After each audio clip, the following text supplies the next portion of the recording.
ಕೃಷ್ಣನಿಗೆ ರಥಿಕನಾಗಿ ನಾನೇ ಮಾಡಿದ ಆದೇಶ ಇದು.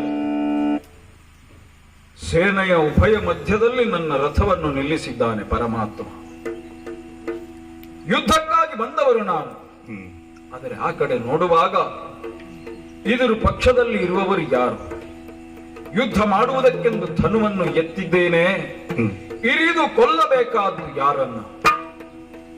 ಆ ಕಡೆ ಇರುವವ ನನ್ನ ಅಜ್ಜನಾದ ಭೀಷ್ಮ, ಎಳವೆಯಲ್ಲಿ ನನ್ನನ್ನು ಎತ್ತಾಡಿದವ, ವಿದ್ಯೆಯನ್ನು ಕಲಿಸಿದ ಗುರು ದ್ರೋಣರು, ಶಾಸ್ತ್ರಾಭ್ಯಾಸವನ್ನು ಮಾಡಿದಂತಹ ಕೃಪಾಚಾರ್ಯರು, ಇವರನ್ನೆಲ್ಲ ನಾನು ಕೊಲ್ಲಬೇಕಲ್ಲ ಎನ್ನುವ ಕಾರಣಕ್ಕಾಗಿ ನನ್ನಲ್ಲಿ ಮೋಹ ಅಡರಿದ್ದು ಹೌದು. ಕೃಷ್ಣನಲ್ಲಿಯೇ ಪ್ರಶ್ನೆ ಮಾಡಿದೆ, ಯಾಕಾಗಿ ನಾನು ಇವರನ್ನೆಲ್ಲ ಕೊಲ್ಲಲಿ ದೇವ? ಇದಕ್ಕಿಂತ ನನ್ನ ಅಣ್ಣ ಹೇಳುವ ಹಾಗೆ ನನಗೆ ಕಾಂತಾರವೇ ಲೇಸು. ಯುದ್ಧಕ್ಕಾಗಿ ಕರೆತಂದವನು ಆತ, ಯುದ್ಧವನ್ನು ಮಾಡಲೇಬೇಕೆಂಬ ನಿರ್ಬಂಧವೂ ಆತನದ್ದೇ. ಹಾಗಿರುವಾಗ ಯುದ್ಧದಿಂದ ಕಾಲು ತೆಗೆಯುವುದಕ್ಕೆ ಆತ ಬಿಟ್ಟಾನೆ. ನನ್ನಲ್ಲಿ ಒಳಗೊಂಡಂತಹ ಮೋಹ ಎನ್ನುವುದು ಸಂಪೂರ್ಣ ನಿರ್ಮೂಲನೆ ಆಗುವುದಕ್ಕೆ ಏನನ್ನು ಬೇಕೋ ಅವೆಲ್ಲವನ್ನು ಉಪದೇಶ ಮಾಡಿದ್ದಾನೆ. ಹೌದು, ಕೃಪಾಚಾರ್ಯರು ವೇದ ಪಾಠವನ್ನು ಮಾಡುವಾಗ ನಾವೆಲ್ಲ ಅಭ್ಯಾಸ ಮಾಡಿದ್ದು ಹೌದು. ವಿರಾಟ್ ಪುರುಷನೆಂದರೆ ಯಾರು? ಸಹಸ್ರಾಕ್ಷ ಸಹಸ್ರಪಾತ್.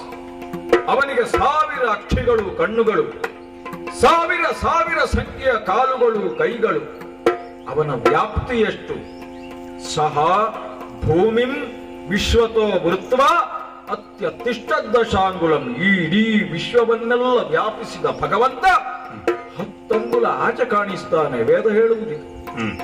ಅಂತಹ ವಿರಾಟ್ ಸ್ವರೂಪನ ಆಶ್ರಯದಲ್ಲಿದ್ದು ಸ್ವತಃಕ್ಕೆ ಸರ್ವೇಶ್ವರನನ್ನೇ ಸನಿಹದಲ್ಲಿಟ್ಟುಕೊಂಡು ಕೂಡ ಇಂತಹದ್ದೊಂದು ಅಜ್ಞಾನ ನನ್ನನ್ನು ಆವರಿಸ್ತದೆ ಅಂತಾದರೆ ಈ ಮೋಹ ಬಂಧ ಎನ್ನುವುದು ಹೇಗಿದ್ದೀತು? ಈ ಲೋಕದ ಉದ್ಧಾರಕ್ಕಾಗಿ ನಾನಾ ಅವತಾರಗಳನ್ನು ಎತ್ತಿದ ಪರಮಾತ್ಮ ಇವನೇ ಎಂಬುದು ಇವನ ಈ ವಿಶ್ವರೂಪವನ್ನು ಕಾಣುವಾಗ ನನಗೆ ಸ್ಪಷ್ಟವಾಗುತ್ತಾ ಇದೆ. ಮತ್ಸ್ಯ ಸ್ವರೂಪ ಇವನು, ಕೂರ್ಮ ಅವತಾರವನ್ನು ಎತ್ತಿದವನು ಈತನೇ, ವರಾಹನಾಗಿ ಭೂಮಿಯನ್ನು ಉದ್ಧಾರ ಮಾಡಿದಂತಹ ಶ್ರೇಷ್ಠ ವ್ಯಕ್ತಿ ಈತ. ಹಾಗೆಯೇ ನಾರಸಿಂಹನಾಗಿ ಹಿರಣ್ಯ ಕಶ್ಯಪನ ಉದರವನ್ನು ಬಗೆದವನು ಇವನು. ಆ ರಾಕ್ಷಸ ಪಡೆದಂತಹ ವರ ಎಂತಹ ವಿಚಿತ್ರದ್ದು! ತನಗೆ ಯಾರಿಂದಲೂ ಮರಣ ಬರಬಾರದು ಎಂಬುದವನ ಅಪೇಕ್ಷೆ. ಅದಕ್ಕಾಗಿ ಬ್ರಹ್ಮನನ್ನು ಕುರಿತು ತಪಸ್ಸನ್ನು ಆಚರಿಸಿ ವರವನ್ನು ಪಡೆದ. ಎಂತಹ ವರವದು! ತನಗೆ ಮನುಷ್ಯರಿಂದಲೂ ಪ್ರಾಣಿಯಿಂದಲೂ ಮರಣ ಬಾರದಿರಲಿ ದೇವರೇ. ಒಂದು ವೇಳೆ ಅಂತಹದ್ದೊಂದು ಪ್ರಾಣಿ ಹುಟ್ಟಿ ನನ್ನನ್ನು ಕೊಲ್ಲುವುದೇ ಹೌದಾದ್ರೆ ಅದು ಹಗಲು ಇರುಳು ಆಗದಿರಲಿ ದೇವರೇ. ಹಗಲಲ್ಲದ ಇರುಳಲ್ಲದ ಸಮಯದಲ್ಲಿ ಬಂದರೂ ಮನೆಯ ಒಳಗೂ ಹೊರಗೂ ಮರಣ ಬಾರದಿರಲಿ ದೇವರೇ. ಇವೆಲ್ಲ ಸಿದ್ಧತೆಯೊಡನೆ ಬಂದರೂ ಆಯುಧದಿಂದಲೂ ನಿರಾಯುಧದಿಂದಲೂ ನನಗೆ ಮರಣ ಬರಬಾರದಿರಲಿ ದೇವರೇ. ಮೇಲೂ ಕೆಳಗೂ ಮರಣ ಬರಬಾರದಿರಲಿ ದೇವರೇ. ಇಷ್ಟೆಲ್ಲ ವರವನ್ನು ಪಡೆದಂತಹ ದುಷ್ಟ ಇಡೀ ಪ್ರಪಂಚವನ್ನು ಬಾಧಿಸುವುದಕ್ಕೆ ತೊಡಗಿದ. ಅವನನ್ನು ಕೊಲ್ಲುವುದು ಈತನಿಗೆ ಅನಿವಾರ್ಯವಾಯಿತು ಪರಮಾತ್ಮನಿಗೆ. ಹಾಗಿದ್ರೆ ಕೊಲ್ಲುವುದಾದರೆ ದಾರಿ ಏನು? ಅದಕ್ಕೆ ಪರಮಾತ್ಮನೇ ಆಯ್ದುಕೊಂಡ ದಾರಿ.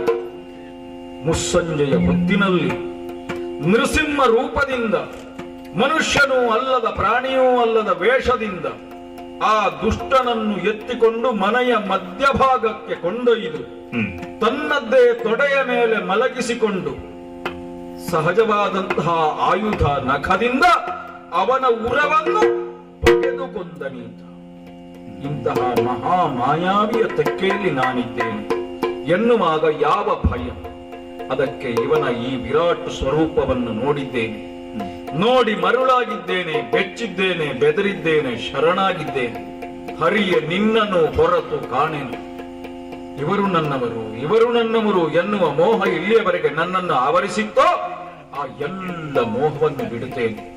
ಇಂದಿನಿಂದ ಯಾರೂ ನನ್ನವರಲ್ಲ, ನಾನೇ ನಿನ್ನವನು ಎಂದಾದ ಮೇಲೆ ಪ್ರತ್ಯೇಕತೆ ನನಗೆ ಏನು ಉಳಿಯಿತು? ಮಾಮೇಕ ಶರಣಂ ವ್ರಜ, ಅವನದ್ದೇ ಆದೇಶ. ನನ್ನನ್ನು ಶರಣು ಹೊಂದುವುದು ಮಾತ್ರ ನಿನಗೆ ಕರ್ತವ್ಯ. ಮುಂದೆ ಏನಿದೆಯೋ ಅದಕ್ಕೆಲ್ಲ ಹೊಣೆಗಾರ ನಾನು. ಯಾರ ನೀ ಕೊಲುವೆ, ಸಾಯುವರ್ಯಾರು ನಿನ್ನಿಂದ ಪ್ರಶ್ನೆ ಆತನದ್ದು. ಕೊಲ್ಲಿಸುವವನು ಕಾಯುವವನು ಅವನೇ ಅಂತಾದ ಮೇಲೆ ಯುದ್ಧವನ್ನು ಮಾಡುವುದು ಮಾತ್ರ ನನ್ನ ಧರ್ಮ. ಪ್ರಪಂಚದಲ್ಲಿ ಧರ್ಮ ಉಳಿಯುವುದಕ್ಕಾಗಿ ಹಮ್ಮಿಕೊಂಡ ಮಹಾಯುದ್ಧ ಇದು. ಶ್ರೀಹರಿಯೇ, ಎಲ್ಲ ಮೋಹವನ್ನು ತೊರೆದಿದ್ದೇನೆ, ನಿನಗೆ ಶರಣಾಗಿದ್ದೇನೆ. ನೀನು ಏನು ಹೇಳುತ್ತೀಯ ಅದಕ್ಕೆ ನಾನು